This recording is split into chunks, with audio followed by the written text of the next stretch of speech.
अस्सलाम वालेकुम। एक और नई वीडियो के साथ मैं हूं मोहम्मद इश्तियाक कादिर। आप देख रहे हैं मेरा यूट्यूब चैनल जनाब एचडी न्यूज़। आज एक बड़ी अहम खबर से आपको आगाह करता चलूं। नीपा चुरंगी वाकया के बाद एसएसपी और डिप्टी कमिश्नर ईस्ट को ओहदे से हटा दिया गया है। बताता चलूं, कराची एसएसपी ईस्ट फरोख रजा और deputy commissioner east Ibrar Ahmed Jafir को ओहदे से हटा दिया गया है।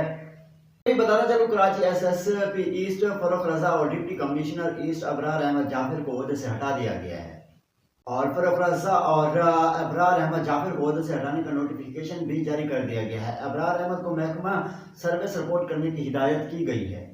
के मुताबिक डिप्टी कमिश्नर मलिर को डिप्टी कमिश्नर ईस्ट का इजाफी चार्ज दे दिया गया है। इससे कबल वजीर आला सिंध मुराद अली शाह की हिदायत पर नीपा चुरंगी में होल में गिनने से 3 साल बच्चे की जान बहाक होने पर 5 मुतलका अफसरान को मुअत्तल किया गया है। आला सिंध मुराद अली शाह मेन हॉल में बच्चे के गिरने के वाक़या पर बरहमी का भी इजहार करते हुए चीफ सेक्रेटरी को कोताही के मरतब अफराद के खिलाफ कार्रवाई की भी हिदायत की थी।